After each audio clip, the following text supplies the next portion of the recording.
Boa noite, Boa noite, João. Como tudo está? tranquilo? Tudo ótimo.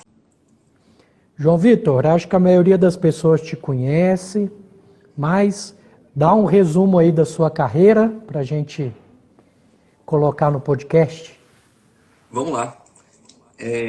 Eu sou médico, formei aqui na Universidade Federal de Minas Gerais e não tinha ideia do que eu ia fazer na medicina depois de formado. Eu gostava de muitas áreas, mas nenhuma me atraía a ponto de eu querer estudar aquilo. E isso é uma questão, uma maneira da medicina que não é errada, mas é uma medicina que trata mais doença, né? É o que a gente chama de medicina tradicional, aquela medicina que espera a doença chegar. Uma vez que a doença chegou, ela desenvolve uma série de tratamentos, tecnologias, né, coisas para tratar.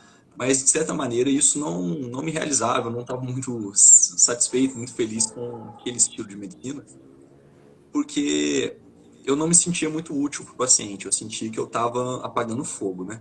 Eu sentia que eu conseguia mascarar um sintoma ali, deixar uma glicose mais ou menos legal, mas os mecanismos subjacentes ali, aqueles sintomas, eles continuavam existindo e eles não só existiam, como eles iam piorando, né?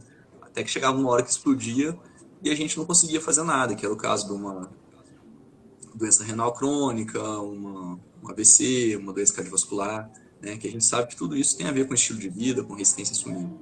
Então, com base nessa frustração que eu tinha com a medicina, digamos, tradicional, eu fui atrás da medicina do esporte, que era uma área que era mais alto astral, uma área de mais saúde, né? Os pacientes já estavam ali querendo mudar o estilo de vida, fazer uma atividade física. E, uma vez na medicina do esporte, eu comecei a estudar a nutrição, né? E daí comecei a estudar esse estilo de vida, como que cada alimento vai afetar na nossa saúde. Na medicina, na faculdade, a gente tem quase nada de nutrição, né? São algumas horas no curso inteiro sobre nutrição, e o que ensinava sobre nutrição é aquilo senso comum, né? Pirâmide alimentar, pão na base, colesterol faz mal, essas coisas que a gente sabe que não é mais verdade, né? Microbiota, então, nem se fala, né? Microbiota na medicina é só para quando você tem uma diarreia, você vai repor ali com um Floratil e só, né? Mas, então, eu fui seguindo essa área, né? Cada vez buscando uma medicina mais preventiva, uma medicina que evitasse a doença de chegar, né? Que agisse antes da doença se estabelecer. E aí eu cheguei no biohacking, que é uma prática que, ao meu ver, é aquilo que empodera o paciente, né? A gente sabe que cada paciente, cada pessoa tem uma individualidade biológica, para cada um uma coisa funciona ou não. Não adianta você pegar uma receita de bolo, uma forma, um guideline e querer que aquilo funcione igual para todo mundo. O medicamento, você vai esperar que ele funcione igual para todo mundo, não é. E o biohacker, né, o biohacking, é você estimular cada um a sentir-se responsável pela própria saúde e com base nisso e vendo o que é melhor ali na sua rotina, na sua fisiologia e fazendo experimentos com você mesmo, né? Quando eu falo experimento, não é nada irresponsável, não é injetar, fazer essas coisas que o pessoal acha que biohacking é colocar chip, fazer terapia gênica, injetar sangue de outra pessoa em você. E não, biohacking são coisas simples. Os principais biohackers, os que dão mais resultados, são aqueles que são mais simples, mais baratos. São pequenos ajustes que você vai fazendo no seu dia a dia para chegar num estado ótimo ali da sua fisiologia. Isso é uma coisa que só você vai saber, né? Nenhum melhor médico do mundo vai conseguir cuidar tão bem de você quanto você mesmo. Então, basicamente, resumidamente, a minha história é essa. Então, João, qualquer pessoa pode ser um biohacker. Não precisa ser médico, basta querer Eu, estudar um pouco mais sobre saúde. Seria isso? eu acho que qualquer pessoa pode ser e qualquer pessoa, toda pessoa deveria, na verdade, porque a nossa saúde é nossa responsabilidade, né? Infelizmente, o modelo de cuidado da saúde que a gente tem nos últimos 100 anos, opa, caiu a câmera aqui, é um modelo centrado no profissional de saúde, né? Centrado no médico, no nutricionista, e muitas vezes ele é autoridade e o paciente ali ele só segue as ordens. E muitas vezes o paciente ele fica inibido, ele se sente impotente frente ao médico. Às vezes ele quer até questionar, às vezes ele quer até procurar alguma coisa por conta própria, mas o médico não dá conversa, né? Se o paciente fala que procurou na internet, no Google, o médico vai falar que vai desdenhar dele, né? Ah, doutor Google. Doutor Google é ótimo, gente, é excelente. Mas, então, isso criou uma cultura, isso criou um receio nos pacientes na maioria das pessoas, né? Isso está mudando, infelizmente, mas criou um mindset, uma mentalidade de não sentir-se responsável pela sua própria saúde. Então, a maioria das pessoas acabou terceirizando a sua própria saúde. Jogou na mão do médico, do nutricionista, do profissional de saúde que for, e o que ele falar é isso mesmo, eu vou fazer, e, e vai dar certo, né? Se não der certo, eu não posso fazer nada, né? E a gente está aí com história de um tanto de gente que foi, questionou, estudou por conta própria e conseguiu melhorar pequenos aspectos no seu dia a dia, mas que isso fez uma diferença enorme, né? Por exemplo, casos aí que a gente vê de a simples prática do jejum melhorando, não 100%, mas muitas vezes 95%, uma doença autoimune, que, que era considerável incurável e você tinha que usar agentes biológicos caríssimos, etc, né? Mas então eu acho que é isso, todo mundo tem que se sentir responsável pela própria saúde. A gente tem que desterceirizar isso, né? Que é uma coisa que não está fazendo bem, não está dando certo, o sistema de saúde está colapsando nesse modelo. Excelente, João. Eu acho que, além de você parar de terceirizar a sua saúde, você acaba forçando os profissionais a estudar mais, né? Porque sentar um paciente na sua frente, te fazer uma pergunta e você falar, não é da minha área, hoje não cabe mais, né? Não é. Por exemplo, o oftalmologista que está na ultra especialidade, já chegou num ponto de ter oftalmologista que mexe só com retina, aquele que mexe só com catarata. Chega um familiar e pergunta o que eu faço com o meu diabetes, e a pessoa não saber nem dar um toque, né? Esse tipo de médico aí está fadado a perder mercado, né? Vamos falar assim. Que hoje em dia já não cabe mais, né? Mesmo porque a gente está começando a mudar esse paradigma, né? A gente está deixando de ver a doença como uma coisa compartimentalizada e vendo ela como uma coisa sistêmica, né? Então, a pessoa tem catarata não é porque o que no metabolismo dela ali está causando aquela catarata, o que no metabolismo dela está causando aquela lesão de retina, né? E daí a gente vai ver, sempre vai ter um desequilíbrio metabólico por trás, sempre vai ter uma inflamação subclínica, né? Uma deficiência mitocondrial, que é a base de muitas doenças, né? A mitocôndria para de produzir energia, a célula fica menos eficaz e a doença chega, né? Então, eu acho que o caminho é esse, né? E o caminho é o médico deixar de querer saber tudo e admitir, ó, realmente não sei, vamos pesquisar juntos, porque o conhecimento médico, ele dobra em menos de 2 anos, né? Cada 2 anos ele está dobrando a quantidade de artigos e científicos publicados na saúde. Eu acho que esse dado que eu tenho é antigo, inclusive. É de alguns anos atrás, mas hoje já deve ser um ano e tempo para dobrar, né? O que significa? Significa que no próximo ano vão ser publicados tantos artigos científicos, né? Tanto conhecimento novo, quanto já foi na história toda. Olha que bizarro, né? Então, assim, a gente tem que, tanto médico quanto paciente, tem que procurar soluções juntos e tomar decisões compartilhadas, né? Muitas vezes o paciente vai chegar falando que leu um artigo, viu alguma coisa no Instagram que eu nunca ouvi falar. Eu não posso simplesmente falar para ele que eu não sei ou que não funciona só porque eu não sei do que se trata, né? Porque é o automático, né? Eu tive essa formação na faculdade, vi meus professores, durante alguns anos eu fui assim. Se a pessoa me falava de alguma coisa que eu não sabia, eu falava, não, isso daí não funciona não, isso daí é achismo, isso daí... Não, tipo, não sei, vamos pesquisar, né? Vamos olhar, vamos ver se faz sentido. Às vezes uma parte faz, outra não, né? Acho que esse é o futuro. Verdade. Temos um grupo, né, no qual estamos com variadas pessoas em formação, alguns são estudantes de nutrição, outros já são médicos há algum tempo, e a gente troca bastante experiência ali. E um dos biohacks que você gosta muito, que eu já dei uma pesquisada aí no seu Instagram, tudo, é o banho gelado. Fisiologicamente, João, o que acontece quando a gente toma o banho gelado? O banho gelado, na verdade, vários biohacks partem de um princípio que chama hormese. Hormese basicamente é aquilo, o que não te mata te deixa mais forte. O nosso corpo, ele tem a capacidade de sofrer alguns tipos de estresse, coisas que teoricamente fariam mal, Só que em pequenas doses, aquilo vai induzir o nosso corpo a causar uma resposta àquela agressão, mas a agressão em si é tão pequena que ela não vai causar nenhum mal. Então, o que, que acontece? A gente vai ter a resposta adaptativa, que vai fazer o bem, mas a lesão em si, a agressão em si foi tão pequena que não faz diferença. Então, várias coisas funcionam nesse mecanismo hermético. Por exemplo, talvez o mais famoso é o resveratrol. É um antioxidante, todo mundo acha que resveratrol é bom, mas o resveratrol é um veneninho. Se você tomar altas doses, vai te fazer mal. Mas em pequenas doses, ele induz algumas adaptações no nosso corpo. Álcool também é uma substância hermética, né? Pequenas doses de álcool, mesmo diariamente, mas tem que ser pouco, né? Tem um efeito de induzir no nosso corpo adaptações que vão fazer bem. O exercício físico é uma outra atividade hermética. O exercício físico é um estresse, ele vai causar alguns danos, algumas lesões nas fibras musculares. Mas são essas lesões que vão induzir que o músculo cresça, que o músculo melhore, né?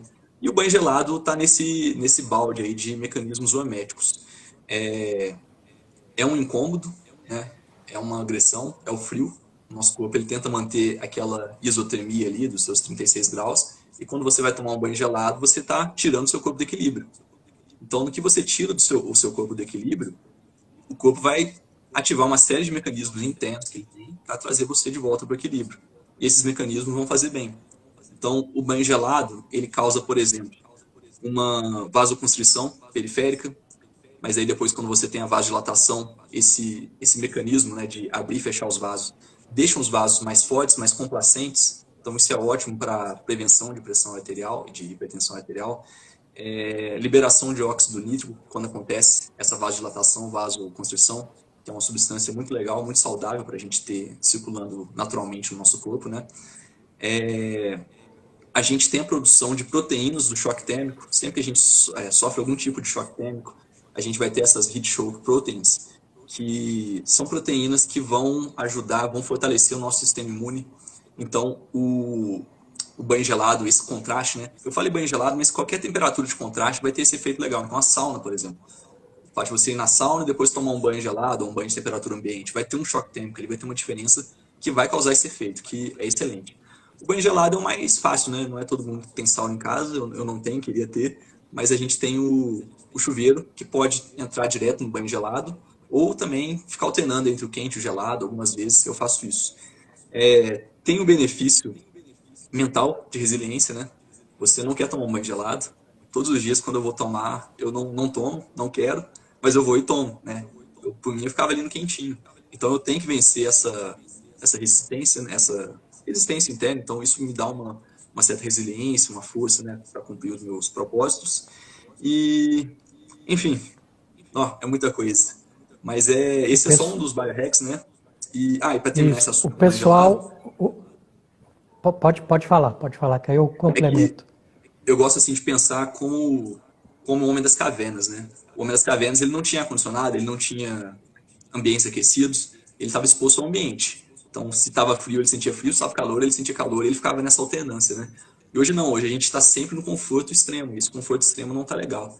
Então, o banho gelado é um exemplo de acrescentar desconforto, acrescentar choque, né? Um pequeno estresse no nosso dia, que é bom para acordar a nossa fisiologia. Certo. Eu fiz alguns posts esses dias falando do nervo vago, né, que é o mestre aí, a mola mestre do nosso sistema parasimpático, né? E o banho gelado atua nesse nervo também, então ajudando na motilidade intestinal e também na vasoconstricção e dilatação dos vasos intestinais também, que a longo prazo dá um treinamento. Eu não sei se você conhece o Dr. Duprat, ele tem um podcast também, e ele fala que os banhos gelados, você, ao entrar no banho, você não pode ter aquele susto que você tranca a respiração, você tem que, no começo, realmente você vai ter esse susto, tudo, até você começar aquilo ali virar um hábito. Mas, se possível, você entra como se estivesse respirando normal, inspira profundamente, expira, que vai influenciar mais ainda no seu parasimpático, essa respiração, né? Porque o tônus do sistema nervoso parasimpático, do nervo vago, ele está muito vinculado à respiração. Não muito à pele, mas muito à respiração. Então, para você ter o benefício máximo desse banho gelado, associar exercícios respiratórios, no momento em que está lá tomando aquele choque, né? Aquele choque térmico. Eu achei interessante que Isso é casou verdade as mesmo, duas porque coisas, né? a gente tem que entrar no banho gelado e se integrar mesmo, não é ficar entrando com medinho aos poucos, porque você só vai estar se estressando mais. E é uma coisa que eu gosto de fazer no banho gelado. Às vezes eu entro, né, fico lá um tempo, acostumo, daí eu prendo o ar, daí depois eu solto, né, tudo isso para a gente diminuir a pressão, né, intraabdominal. Isso tudo vai ter vai melhorar o tônus do parasimpático. E a sensação que você sai depois do banho gelado é uma sensação, assim, ótima. E eu acho engraçado, porque eu nunca pesquisei sobre isso, mas eu acho que o banho gelado ele tem um poder adaptógeno. Quando você toma de manhã, ele te deixa com mais energia, com mais disposição para encarar o dia, mais relaxado. Agora à noite, né, era para ser o contrário, era para ele me acordar, tudo, não, à noite ele me relaxa também para dormir bem. Interessante isso. Verdade. Isso aí, tem a ver com o sistema circadiano também do corpo, né? Tá te preparando ou não para dormir ou te preparando para caçar, né? No caso, quando acorda cedo. E tem muito a ver com a questão do estoicismo, né, João? Que é uma filosofia, né? Que o pessoal... É justamente a dose do que vai fazer a diferença entre o veneno e o antídoto, né? Então, um pouquinho de veneno para estimular o seu corpo a ter reações é positivo, né? Demais também não é bom. E pensando no biohack, que tem várias coisas aí que é de graça, né? Que você não vai gastar um real para estar melhorando a sua saúde, né? Qual que seria para você, vamos pôr assim, o top 10 de biohacks que são fáceis de fazer e que realmente melhora muito a saúde? Perfeito. Vamos partir da premissa que a gente tem que pensar igual o homem das cavernas, né? A definição de biohacking que eu mais gosto é a seguinte: biohacking é simular um ambiente natural ao seu redor em um mundo que hoje é totalmente artificial. Então a gente está no mundo artificial, em que a gente está com luz artificial, comida artificial, respirando um ar cheio de toxina, plástico. A gente não está em contato, a gente não troca carga elétrica com a Terra, a gente fica com sapatos ao lado o tempo todo. Então, os primeiros biohacks que, na minha opinião, a gente tem que fazer são aqueles que vão nos aproximar mais fisiologicamente do homem das cavernas. Então, a gente não pode viver no meio do mato, né? Porque o nosso corpo ele evoluiu durante milhões de anos para se adaptar ao ambiente do mundo, né? Esse mundo mudou muito nos últimos 150 anos, mudou demais. Nosso corpo não, nossa fisiologia não se adaptou a essa mudança. E daí surgem as doenças, muitas delas, né?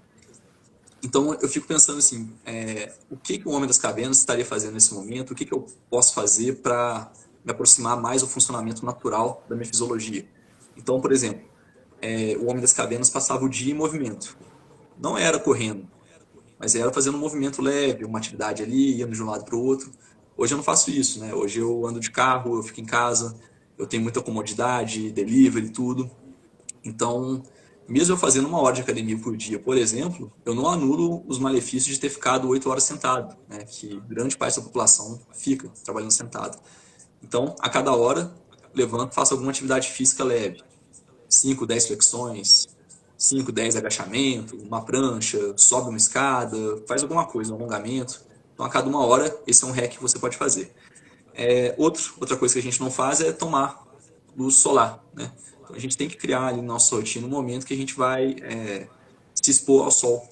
Porque o sol virou bandido, virou ruim, mas o sol é importante para, principalmente, vitamina D, né, que a gente sabe, mas para regular o nosso ritmo circadiano. Então, se você toma sol de manhã, você meio que sincroniza os vários relógios biológicos que o seu corpo tem. Então, chega à noite, vai ser mais fácil para você dormir, o seu corpo já vai estar entendendo que está na hora de dormir, né? Então, esse é outro biohack. Luz artificial, a gente tem que tomar cuidado, porque o homem das cavernas, o sol se punha, ele começava a produzir melatonina e logo estava dormindo. né? No máximo tinha uma luz ali da fogueira que não era o suficiente para degradar a melatonina. Mas a gente hoje não, o sol se põe, a gente continua na luz artificial forte, na luz branca, na luz azul, e é uma luz que degrada melatonina. A frequência que degrada mais melatonina são azul e verde, né? E a luz branca tem todas as frequências. Então, o que a gente tem que fazer para o nosso corpo? A gente tem que mostrar para o nosso corpo que o nosso corpo acha que ainda está de dia, que essa luz ainda está abundante, né? Então a gente tem que mostrar para o corpo que não, que tá de noite. Então a gente bloqueia essa luz azul, essa luz verde. Como que a gente faz isso? Eu estou procurando o meu óculos aqui. Ah, tá aqui, ó. Esse é um óculos que bloqueia a luz azul. Geralmente eles são óculos que tem uma lente amarela, mas eles bloqueiam a luz azul. Existe óculos transparente que também tem um filtro de luz azul. Então, eu vou mexer no celular, eu vou ficar no computador à noite, eu vou fazer qualquer coisa, coloco esse óculos, né? Isso já vai diminuir muito a incidência de frequência azul na minha retina. Consequentemente, vai degradar menos melatonina. Com mais melatonina circulante, meu sono vai ser mais reparador, vai vir mais tranquilo. Então, esse é um outro biohack. O que a gente pode fazer também? Diminuir o brilho da tela, né? Deixar a tela mais amarela. No meu quarto, a gente tem a luz branca no teto, mas quando a gente vai dormir, eu acendo a luz do abajur, que é amarelo. Então fica aquela luz mais aconchegante, mais suave. Esse é outro biohack. Tá em contato com a natureza, isso comprovadamente reduz cortisol. 15 minutos, algumas vezes por semana, já reduziu o cortisol em alguns estudos. Colocar o pé no chão, na terra, né? Não é para pegar bicho do pé, não, mas é para trocar energia com a natureza, com o planeta Terra. Eu achava que isso era uma coisa de hippie, mas não, de fato. À medida que a gente está andando com o sapato emborrachado, a gente está gerando uma eletricidade estática ali no nosso corpo, a gente fica com uma carga diferente do ambiente. E isso é inflamatório. Tem estudos mostrando que isso é inflamatório. Então você tem que pôr o pé no chão, na terra, na natureza, num poste que seja um poste de ferro ali, para você igualar essa carga com a do ambiente. Então esse é um outro biohack. Tudo barato, né? Ou de graça na maioria deles, né?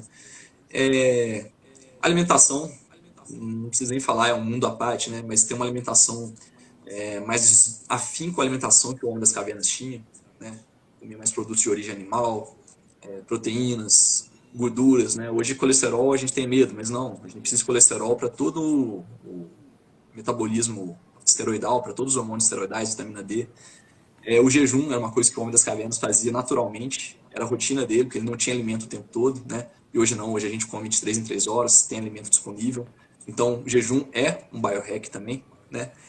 E o banho gelado e vários outros, né? A gente tem pequenos biohacks aí que a gente consegue ajustando na nossa rotina e geralmente a gente tem que começar por aqueles que vão dar mais resultados. Então, na minha opinião, é aquele que vai melhorar seu sono, é aquele que vai modular o seu estresse. Então, esses dois, tipo, melhorar o sono, abaixar o cortisol, acho que são os biohacks que vão te deixar mais pronto para conseguir fazer mais coisas, com mais energia, seu dia vai ficar mais produtivo, né? Excelente, excelente.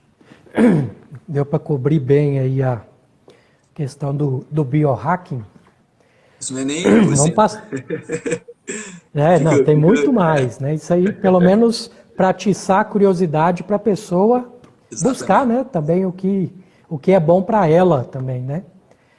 E dentre tudo isso que você relatou, e nas nossas conversas prévias, eu ouvi em alguns podcasts também, alguns colegas que têm uma pegada de uma medicina mais integrativa, menos medicamento, fora toda essa mudança de hábito, você também me falou a respeito do LDN. O que seria isso? Naltrexone, eu, como proctologista, vamos falar assim, só conhecia para reverter um diazepam, para reverter uma sedação mais profunda. Eu não sabia, né? Até ouvi de outros colegas, o Vitor Azini, falando a respeito do low dose naltrexone, né? LDN, que é o naltrexone em baixas doses. E eu interessei por uma questão de ter alguns pacientes meus com, por exemplo, intestino irritável, né? Nada mais é do que inflamação da inervação da parede do cólon, do intestino como um todo.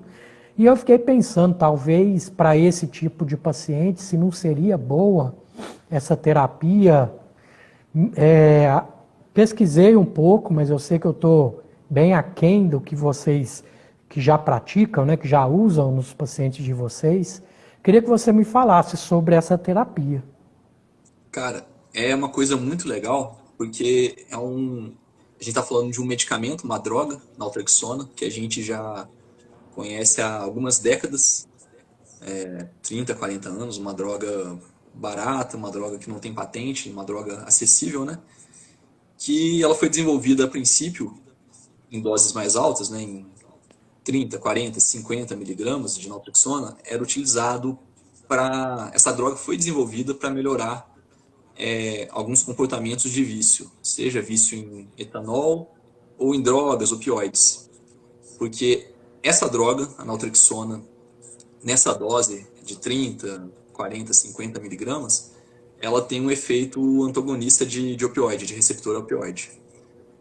Só que daí, mais recentemente, foi descoberta uma coisa muito, muito legal na medicina, né?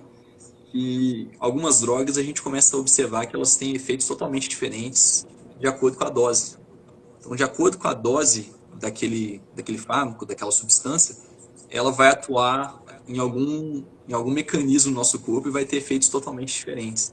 E daí que surgiu esse conceito de naltrexona de doses baixas, né? Low dose naltrexone, que a gente está falando de doses de 1 a 6 miligramas, mais ou menos. E é interessante porque eu fui descobrir recentemente, já existe o Very Low Dose, que é dose menor ainda, e o Ultra Low Dose, que é umas doses ainda menores, que eles usam, por exemplo, para ajudar na sedação, microgramas de naltrexona. Mas o legal que a gente vê mais resultado prático e resultados diferentes é na Low Dose naltrexone. Nessa dose de 1 a 6 miligramas, os estudos têm mostrado que a naltrexona ela vai ter um papel anti-inflamatório no nosso, através do mecanismo, né, do nosso eixo neuroimunoendócrino, que é um eixo, um complexo, né, de reações nervosas, imunológicas e endócrinas que interagem entre si, geralmente com um gatilho que vem do sistema nervoso central. Então, a naltrexona nessa dose, ela tem um efeito ali na bainha de mielina, nas células gliais, né? Isso vai diminuir a inflamação local, nervosa, e o nervo, aquele axônio menos inflamado, né? Ele vai, sistemicamente, isso aí vai ter uma série de resultados. Então, por exemplo, a primeira coisa que vem à mente quando a gente pensa em inflamação da bainha de mielina são doenças neurodegenerativas, como esclerose múltipla, né? E daí eles foram fazer alguns estudos e viram que a naltrexona em dose baixa melhora e muito a esclerose múltipla. Mas por ter esse papel neuroimunoendócrino, vai melhorar também algumas condições autoimunes. Então, a fibromialgia, que é uma doença polêmica, né? Tem gente que fala que é só psicossomático, mas tem, né? Existe. A pessoa tem reações por causa disso. Então, ela tem um caráter, ela tem um background, um fundo autoimune. Daí eles foram ver doença de Crohn, que daí já é uma área que você domina, né? Ela tem um aspecto autoimune e ela melhora, ela tem resultados com a naltrexona de doses baixas, né? Então a gente está falando assim de algumas doenças em que eram difíceis de tratar, muitas vezes elas não eram tratadas, elas eram só controladas, né, os sintomas. E quando tinha tratamento, são drogas mais complexas, mais caras, né, que envolve autoimunidade, imunoglobulina, essas coisas. E daí aparece uma droga que a gente já tinha aí há muitas décadas, que é barata, e que a gente está vendo que ela tem um efeito muito legal sobre essas condições autoimunes, né, doença de Crohn, esclerose múltipla. Então, é promissora, são estudos iniciais, né? A gente ainda sabe pouco, mas já sabe o suficiente para aplicar com segurança, né, com tranquilidade, porque a gente já está vendo que mal não faz, né? Então, é uma terapia muito promissora. E ela tem outros efeitos também, por exemplo, se você usar naltrexona com bupropiona, vai ter uma inibição gigantesca do apetite, né? O propiona também é um medicamento que em doses altas é usado para tabagismo, tudo, mas uma dose menor com a naltrexona você vai inibir o apetite, né?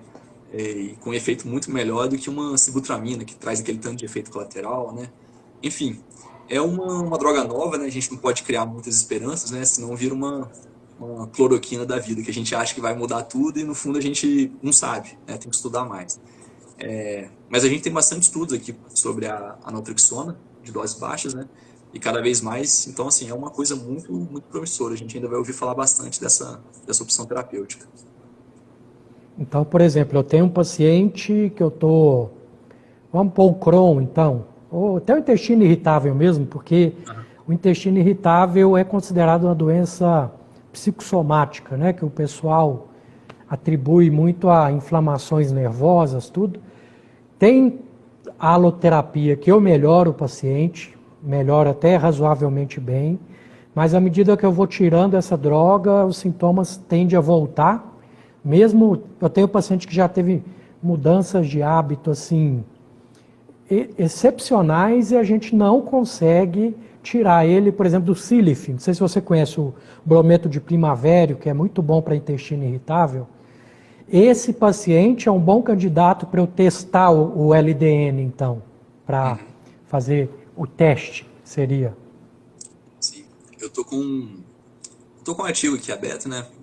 E dele tem uma seção só sobre intestino irritável, inflamação, doenças do trato intestinal. E aqui tem uma série de estudos, de aplicações da naltrexona em baixas doses, e mostrando como que isso diminui citocinas inflamatórias, TNF-alfa, que muitas vezes é o que está por trás ali, é o gatilho por trás de uma irritação intestinal, de um Crohn, né? Excelente. Bom conhecer, né? Vamos dizer, né? Aumentar nosso arsenal, né? Porque uma medicina não tem que ser inimiga da outra, uma tem que ser realmente complementar, né? Te dar mais armas para conseguir melhorar aquele paciente. E partindo do pressuposto também que esse paciente não está terceirizando a saúde dele, ele também está interessado na sua melhora e procurar junto com o seu médico. Conversa com o seu médico, fala que eu ouvi falar a respeito, para ver o que ele pensa. E porque é uma droga já tem anos e anos de experiência, né? Não tem, ainda mais em baixas doses, não são doses muito altas aí que pode prejudicar outras funções, né? A gente está falando assim de um tratamento que vai custar R$ 20 por mês. Se a gente pôr aí uns 5 miligramas, sabe? É uma coisa infinitamente mais barata do que outras drogas, né, que a gente conhece. E assim, pouquíssimos efeitos colaterais, um potencial de fazer mal para o paciente mínimo, irrisório, né? Quando muita pessoa tem ali um desconforto gástrico, né? O estômago fica um pouco ruim, mas depois de 3, 4 dias já acostuma. É isso que eu tenho observado na prática. E isso quando você começa com 5, 6. Se você quiser começar com 2, 3, tranquilo, assim. Não sente, não faz nem cosquinha. Perfeito, perfeito. João, aproveitar a sua presença aqui, porque tanto você, quanto eu, quanto o pessoal que a gente conhece, né, nós já estamos naquela sintonia fina, né? E eu gosto muito de suplementos, eu uso suplementos. Para você, para o João Vitor, qual suplemento não pode faltar ali do lado do filtro lá da sua casa? Perfeito. Fica do lado do filtro mesmo, meus negocinhos ali. Pois é, Eurípides, a gente está numa comunidade, né, de uma medicina que busca ser o mais natural possível, o mais fisiológico possível, né? E nesse grupo que a gente participa, a gente tem pessoas que são contra, né, os suplementos, porque afirmam que a gente consegue tudo da dieta, e de fato a gente pode conseguir tudo da dieta, né?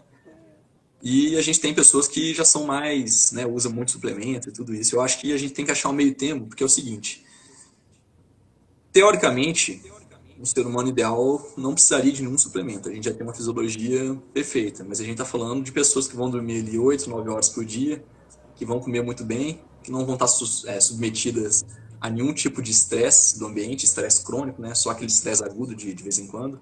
Mas a gente não, a gente tem estresse crônico o tempo todo. Passa um carro na rua, aquilo vai desencadear um pequeno estresse em mim, aquela sirene. Porque o meu corpo não sabe diferenciar se esse barulho que eu ouvi ali na janela, se é um carro que está passando ou se é um leão que vai me atacar lá na savana da África, né? Eu evoluí assim. Eu evoluí para pegar pequenos barulhinhos e achar que aquilo é um perigo. Meu cérebro sabe, não, é uma sirene, uma ambulância que passou, isso não é nenhum perigo. Mas o meu corpo, o meu sistema límbico, ele já está ativando ali, né? Então, a pessoa come bem, a pessoa faz atividade física, a pessoa que vive, consegue viver esse estilo de vida, eu acho que ela não precisa suplementar nada, né? Pessoa que não come óleo vegetal, nada disso, enfim. Mas a gente está num mundo assim que, se a gente quiser viver assim, a gente vai ter que ir pro meio do mato. Não dá. Então, acho que a gente precisa de alguns suplementos. Seja porque o nosso corpo está depletando mais esses nutrientes por causa do estresse, seja porque está depletando mais por causa da alimentação, seja porque os alimentos que a gente tem hoje disponíveis não são tão ricos naqueles nutrientes quanto eram os alimentos ancestrais, por uma série de fatores, ou porque o solo está ficando depletado de nutrientes, de alguns micronutrientes, alguns minerais, ou porque a gente está falando de animal que foi tratado criado com algum tipo de antibiótico, alguma intervenção ali. Isso acontece mais no frango, né? Mas que possa ter mudado a qualidade, o equilíbrio hormonal ali, a qualidade da carne. A gente está falando de plásticos que está no ambiente onipresente, né? Pô, eu estou bebendo essa água, ela é filtrada, copo de vidro, mas deve ter plástico aqui, por melhor que seja o meu filtro, né? Porque essa água vem do rio, enfim. E daí no rio tem estrógeno, porque a mulher toma anticoncepcional, urina, vai no rio, pega a água, Copasa trata a água, mas as moléculas ali, os esteroides pequenininhos continuam, né? E a pessoa vai bebendo. Enfim. Então eu acho que a gente tem que usar algum suplemento sim. Essencial, essencial. Se fosse para escolher um, eu gosto do ômega 3, porque é o que a gente menos consome naturalmente na alimentação, né? A gente, mesmo quem faz uma dieta mais carnívora, ela vai estar ingerindo menos ômega 3, porque a gente não é de comer muito peixe, né? Aqui em Minas, em Alguma Brasília. proporção, alguma proporção é para DHA? Você Olha, diferencia isso? isso eu já considero que é muito individual, porque, por exemplo, o DHA ele vai ter um efeito mais relaxante, por exemplo. Ele vai dar vai ter um efeito mais gabaérgico. Então, dependendo da pessoa, isso vai ser bom. Ela precisa relaxar, ela é ansiosa. Agora, outras pessoas não, elas vão precisar de um pouquinho mais de EPA, um pouquinho menos de DHA, né? Então, eu acho que isso é muito individual. E no mercado a gente acha. Ômega 3 predomina DHA, ômega 3 predomina EPA, né? E DHA é ótimo, assim, para quem tem uma ansiedade, uma depressão, é usado, né, como tratamento. Mas... E a gente tem uma proporção no nosso corpo entre ômega 6 e ômega 3. A gente tem que manter essa proporção entre 2, 3 de ômega 6 e um de ômega 3. Só que na prática, a maioria das pessoas tem a proporção de 20 para 1. Porque, querendo ou não, mesmo você tendo uma dieta legal, sem você perceber, você ingere o ômega 6 em um produto ali que você comeu, no restaurante, numa receita, num doce. É feito com óleo, margarina. Eles não vão usar manteiga. É mais caro, né? Então, acaba que a pessoa que tem uma dieta padrão, que come fritura, que come margarina, come isso, ela vai ter muito mais ômega 6 do que ômega 3. E o ômega 6 é inflamatório. O ômega 3 é anti-inflamatório e o 6 é pró-inflamatório. Então a gente tem que manter essa proporção legal para o nosso corpo não ficar muito inflamado. Então, assim, um suplemento, se fosse para falar, o top é o ômega 3. Excelente. Agora, outros, aí já varia muito, sabe? Eu não costumo tomar todos os suplementos todos os dias os mesmos, sabe? Então, por exemplo, creatina eu acho legal, mas para quem já come carne, naturalmente não precisa. Para quem come bastante carne. Mas às vezes tem uma semana que eu não comi quase nada de carne, não consegui preparar. Então eu uso creatina. Eu, eu tomo caldo de ossos, mas quando não tem aqui em casa, eu uso colágeno, né, o colágeno por fora. Eu gosto muito do ashwagandha KSM 66, né? É um adaptógeno para baixar o cortisol. Então, alguns dias que eu estou mais cansado, eu uso, por exemplo. Hoje eu tenho que usar, até esqueci. Fiz plantão essa noite e estou meio virado. Então, assim, eu preciso dar uma baixada de cortisol para ter um sono melhor. Cara, tem muita coisa lá, mas eu não vou começar a entrar em detalhe, não, porque Não é que você tem que Tranquilo. tomar todos eles, né? Mas a gente vai estudando, vai vendo qual que tem um efeito mais legal ali. A gente começa a desenvolver fórmula, né? Manda manipular uma coisa diferente ali, faz um teste. Eu tô com uma fórmula que vai chegar amanhã, dia 10, quarta-feira. E eu tô com uma teoria que eu juntei ali num pozinho, acho que vai ficar bem legal, vamos fazer um teste. Mas é isso, é um pouco de biohacking também. É isso aí. Como diz a Tânia da Nutridados, né? Nosso corpo é o nosso próprio laboratório. Se não é nada venenoso, a gente testa, né? Concordo. E o pessoal tem que entender que nosso corpo é um equilíbrio entre oxidar e antioxidar. Para você ajudar o seu corpo, você tem que maximizar o seu sistema antioxidante e minimizar o oxidante. Só de estar vivo você já está oxidando. Então não tem como falar assim, parar a oxidação. Agora, se você conseguir melhorar essa proporção, né, para a parte de antioxidação, você envelhece menos, a chance de câncer diminui, porque você vai estar reparando, né, dando prazo para o seu organismo fazer a reparação. E pensando nisso, João Vitor, você gosta das comidinhas para mitocôndria? Comidinhas para mitocôndria? Coenzima Q10, Ah, tá. L-carnitina, Tá.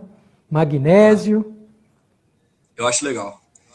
Coenzima Q10 eu esqueci, né, de falar junto com o ômega 3, mas eu acho ótimo também. É um que eu gosto de usar todo dia. E não tem nenhum efeito imediato, né? Você usa, você não vai sentir nada, mas depois de uns 10 dias usando, 2 semanas, é outra coisa. E daí quando o meu acaba, eu não compro, eu fico sem, e daí falo, pô, tem alguma coisa diferente. Então é muito legal. Acho que o coenzima Q10 é muito interessante, né? Você ter citado a mitocôndria, porque a gente tem muita coisa no nosso dia a dia que é mitotóxico, né? A gente tem muitas substâncias no ambiente, muitas coisas que elas estão inibindo as mitocôndrias, elas estão inibindo, elas estão tendo um efeito supressor ali das mitocôndrias. E é o que eu falei no começo. Se você não tem mitocôndria funcionando direito, sua célula vai ficando ineficaz, uma hora vai virar doença, né? Então, a gente precisa suportar a mitocôndria. Eu acho que é importantíssimo. O que é uma micotoxina muito, muito comum são as dos fungos, né? As micotoxinas são mitotoxinas, né? As toxinas que vêm do fungo, elas são tóxicas para as mitocôndrias.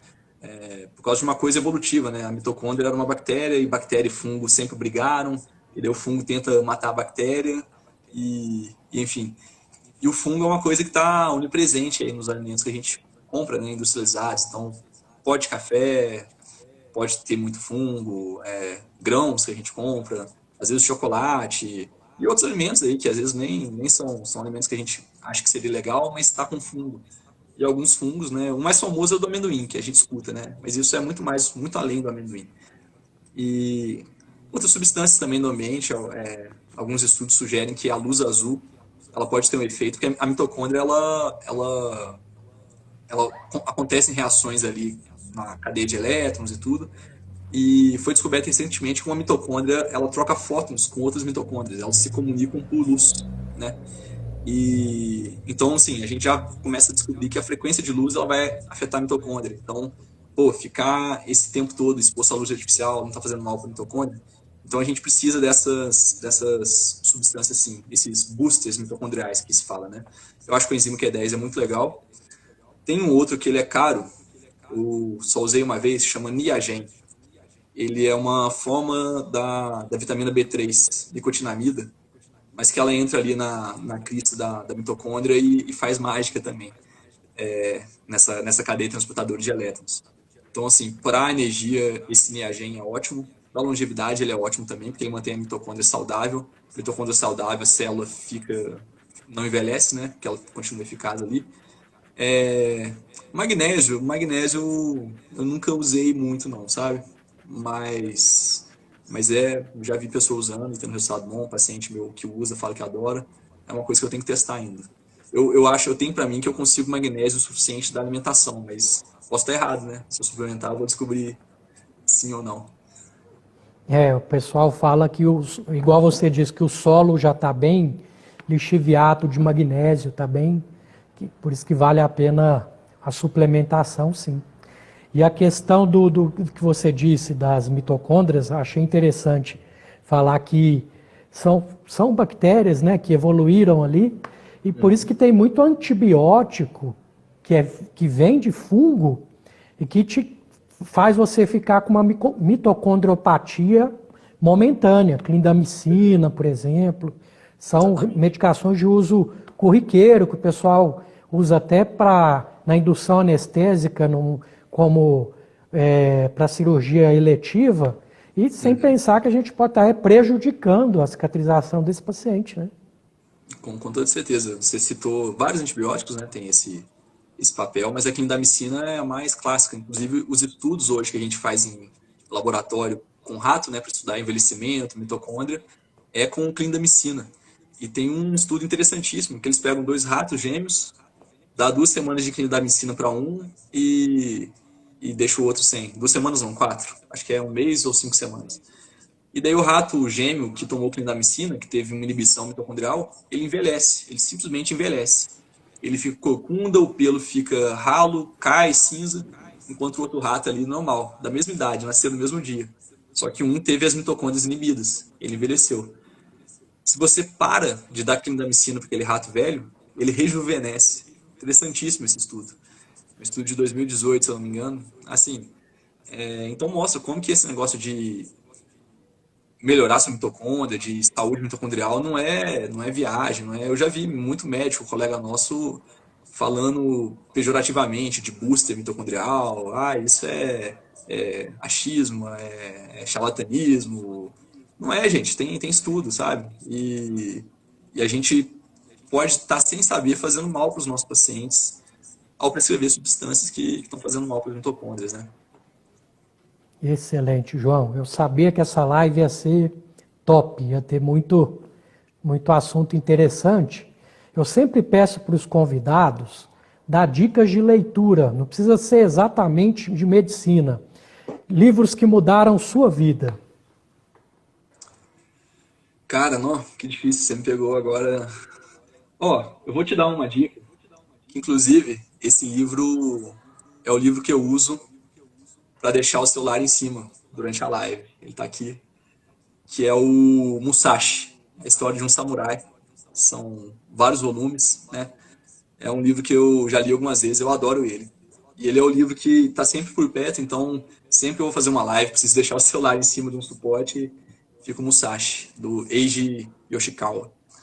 É literatura comum, não tem nada de ciência, mas é uma literatura muito legal. É a história de um samurai de 500 anos atrás, lá do Japão. Então é uma história bem legal. Agora, assim, livros dentro da Excelente. medicina, do biohacking, a gente tem vários, né? Do Dave Asprey, do Ben Greenfield, enfim. São muitas opções. Excelente, João. Excelente. Fala dos seus projetos, fala do seu podcast, como é que o pessoal te acha, para a gente finalizar. Vamos lá. Eu tenho o meu Instagram, né? Que é esse daí, dr.joão.vitor. Tenho o podcast, que é o JohnnyCast. Para você que já escuta o Papo de RetoCast, é bem parecido, assim, os temas são bem essa mesma pegada, né? Então, se você gosta do Papo de Reto, você vai gostar do JohnnyCast também. Eu tenho meu site, que é drjoão.com, drjoão.com, e lá nesse site você consegue baixar um e-book que eu fiz gratuitamente, que chama Guia do Paciente Moderno. São 7 perguntas que você deve fazer para o seu médico.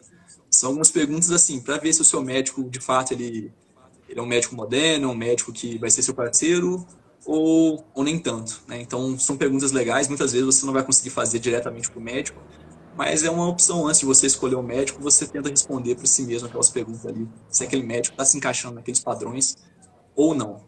E, no mais, a gente tem outros projetos, né, que estão em desenvolvimento, muito em breve a gente vai... Eurípides foi um que encorajou bastante esse projeto, né, da gente fazer um material só de biohacking. Então, muito em breve a gente vai ter um material, provavelmente um e-book também, né, bem completo sobre esse assunto. E é isso. Quem quiser também me seguir lá, mandar pergunta. Eu sou igual a Eurípides, eu gosto de interagir bastante, comentário, a gente está ali discutindo o tempo todo, né? E é isso. Excelente, João. Muito grato, viu? Sempre bem solícito, bem receptivo. Fica com Deus, gratidão sempre e carpe diem. Foi ótimo, muito obrigado pelo convite, valeu, e que venham outros podcasts, outras conversas que a gente faça depois. Tchau, tchau. Um abraço.